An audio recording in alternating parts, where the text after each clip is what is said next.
नमस्कार दोस्तों, आप सभी का मेरे इस वीडियो में स्वागत है। आज हम बात करेंगे गांबारी सिखला के बारे में। उससे पहले आप सभी से अनुरोध है कि कृपया इस वीडियो को लाइक करें, शेयर करें और चैनल को सब्सक्राइब ज़रूर करें। कई साल पहले की बात है, जब भूटानी और बोडो जाति के बीच अन्याय की आग धधक रही थी। भूटानी लोग खासकर बोडो समुदाय पर अत्याचार कर रहे थे। टैक्स के नाम पर जुल्म और लड़कियों के शरीर से खेलने का घिनौना खेल। हर दिन एक नई तकलीफ, हर रात एक नया डर। तब इन अत्याचारों को रोकने के लिए एक स्त्री योद्धा उठ खड़ी हुई। उसका नाम था गांबारी सिखला, एक ऐसी नारी जो पूरे भूटानी तंत्र के खिलाफ अकेली खड़ी हो गई। भूटानी सेनाओं का एक ही उद्देश्य था, बोडो जाति को इस धरती से मिटा देना। लेकिन उनकी ये सोच गांबारी सिखला ने मिटा दी। तो आइए जानते हैं वह कहानी जो आज भी सुनने वालों की रगों में आग और आंखों में आंसू ला देती है।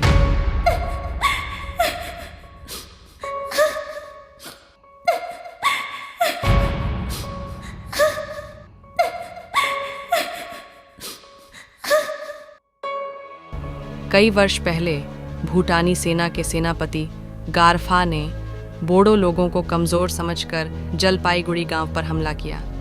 जिस आसानी से उसने जीत हासिल की, उसका लालच और बढ़ गया। अब वह चाहता था कि पूरी धरती से बोडो लोगों का नामो निशान मिटा दे। गारफा ने निर्दयता की सारी सीमाएं पार कर दी। बेरहमी से हत्या, जलाना, औरतों के साथ क्रूरता, हर तरफ डर का माहौल बन गया। पर तभी अंधेरे में एक रोशनी आई, गांबारी सिखला। उसकी ताकत और हौसले ने बोडो लोगों के दिल में नई उम्मीद जगा दी।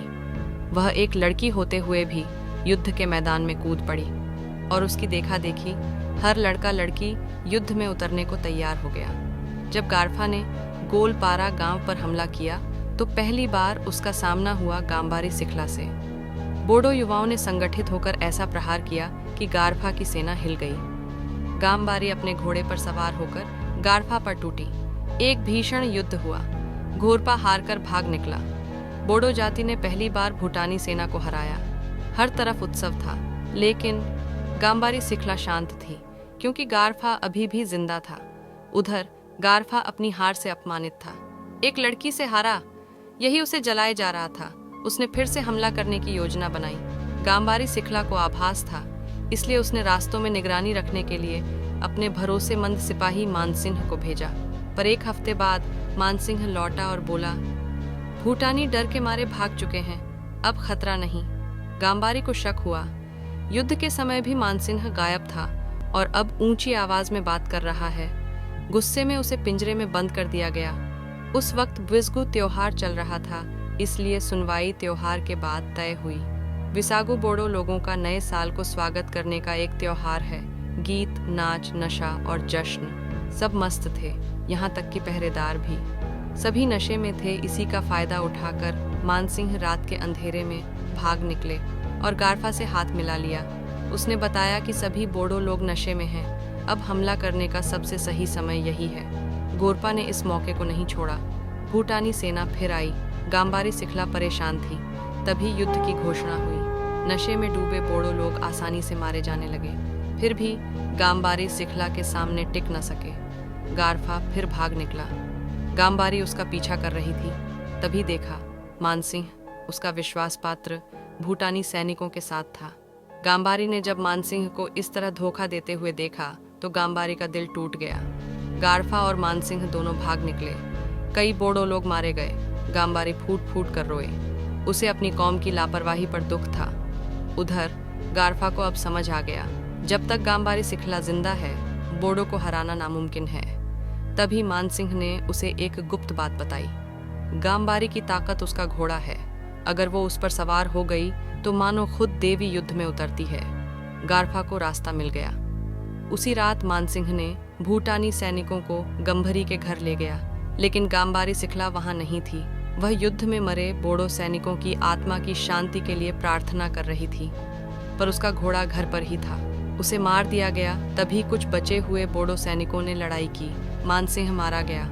आंख के गले को देखकर गांबारी लौटी और जब उसने अपने घोड़े की लाश देखी उसका दिल टूट गया। फिर भी वह गारफा से लड़ी, लेकिन अफसोस की बात है कि इस बार गाम्बारी सिखला गारफा के हाथों शहीद हो गई। जब बाकी बोडो सेना पहुंची तो भूटानी भाग चुके थे।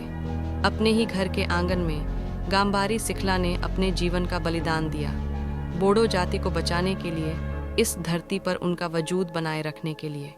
उसकी मौत की खबर सुनकर हर बोडो जाति रोई, क्योंकि वह सिर्फ एक लड़की नहीं थी, वह थी आशा, संघर्ष का प्रतीक, एक प्रेरणा। बोडो लोगों की अपनी लापरवाही ने आज उन्हें उनकी सबसे बड़ी रक्षक से दूर कर दिया। उस रात चांद बहुत धीमा चमक रहा था, मानो खुद चांद भी गाम्बारी सिखला के जाने से दुखी हो गया हो। आसमान के तारे, जो कभी उसकी बहादुरी के गीत गाया करते थे, आज चुपचाप रो रहे थे। गांव की बूढ़ी माएं, जिनकी बेटियां आजाद सांस ले रही थीं, वे अपनी गोद में सिर रखकर फूट फूट कर रो रही थीं, क्योंकि जिसने उन्हें यह आज़ादी दी वो अब कभी वापस नहीं आएगी। धरती की मिट्टी ने अपनी सबसे बहादुर बेटी को अपने आंचल में सुला लिया। तो दोस्तों, यहीं पर यह कहानी समाप्त होती है, लेकिन गाम्बारी सिखला आज भी हमारे दिलों में जिंदा हैं।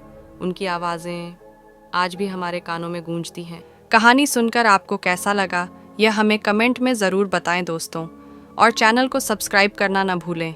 मिलते हैं अगले वीडियो में।